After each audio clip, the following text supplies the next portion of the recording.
The Mona Lisa isn't just a painting. It's a masterpiece that holds secrets and stories that will blow your mind. Imagine walking into one of the world's most famous museums, only to discover that its prized possession has vanished. On a seemingly ordinary Monday morning, August 21, 1911, in the bustling city of Paris, three men quietly exited the Louvre Museum. They weren't ordinary visitors, though. They had spent the night in the museum. Hidden in a blanket, they carried away something that would shock the world. The Mona Lisa, the most famous painting in history. They headed to the nearby train station, boarded the 8:45 train, and disappeared. At that moment, no one knew that the painting, now valued at nearly $1 billion, was gone. What makes the Mona Lisa so valuable? Why does this painting, created in the early 1500s, still captivate millions today? Let's unravel the mystery behind this iconic work and explore the secrets hidden within its canvas. The Mona Lisa was painted in 1503 by none other than Leonardo da Vinci.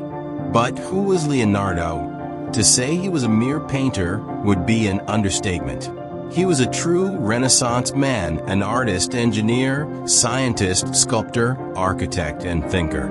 His knowledge spanned across fields like astronomy, anatomy, geology, optics, and even paleontology.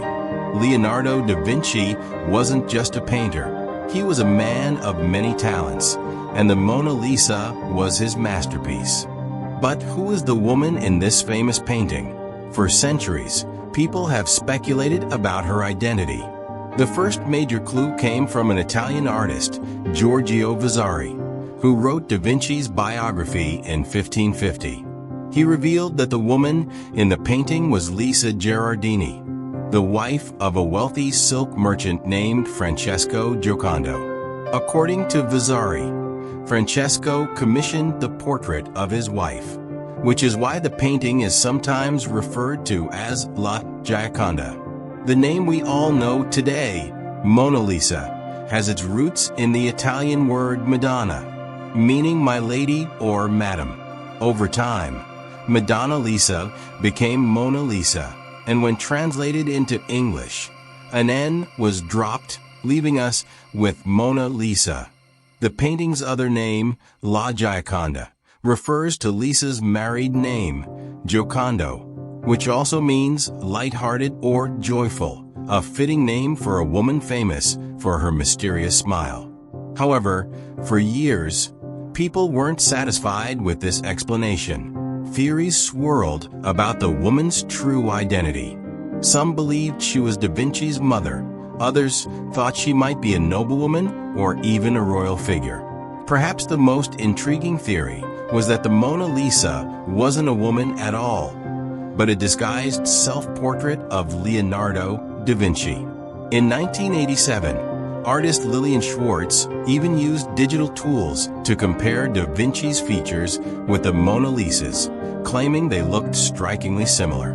But as interesting as these theories are, modern research has largely confirmed that the woman in the painting is, indeed, Lisa Gherardini. A professor in Florence spent 25 years researching this mystery and, in 2004, found archival evidence that linked Lisa Gherardini to the painting. He even discovered that Da Vinci's family was closely connected to Lisa's husband's family. It's possible that Leonardo's father, not Lisa's husband, commissioned the painting. Either way, by the time the Mona Lisa was completed, Lisa would have been 24 years old.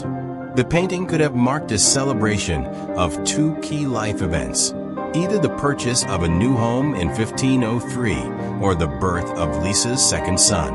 But if this painting was made in Italy, why is it now in France? In 1516, King Francis I of France invited Leonardo da Vinci to live in France. Da Vinci brought the Mona Lisa with him and continued working on it, even after 15 years of adjustments and refinements. When Leonardo died in 1519, King Francis kept the painting, and it became part of France's royal collection. Eventually, after the French Revolution, it was transferred to the Louvre Museum, where it has been ever since. That brings us back to the famous heist of 1911. The mastermind behind the theft was an Italian nationalist named Vincenzo Peruggia. He believed the painting rightfully belonged in Italy, and, with the help of 2 accomplices, smuggled it out of the Louvre. Peruggia held onto the painting for 2 years, but eventually it was recovered and returned to the museum. So what makes the Mona Lisa so special? For starters, it wasn't painted on canvas, but on a slab of poplar wood. The painting itself is surprisingly small, only 77 centimeters by 53 centimeters, but its impact is enormous. At the time, it was groundbreaking because it focused so intimately on the subject. Half-length portraits, like the Mona Lisa, were rare, and Da Vinci's mastery of color and shading set this painting apart. The Mona Lisa's colors may look dull today, but this is because of the varnish applied to protect it and the effects of aging. Originally, the painting was much more vibrant. Some recreations even attempt to show what it would have looked like in its original state. One of the reasons the Mona Lisa is so captivating is the technique Da Vinci used called sfumato, which means softening or blending. He blended the colors and lines so seamlessly that the figure seems to merge with the background. This is especially evident in the way Mona Lisa's hair and the landscape behind her appear to flow into one another. But the real magic lies in her smile.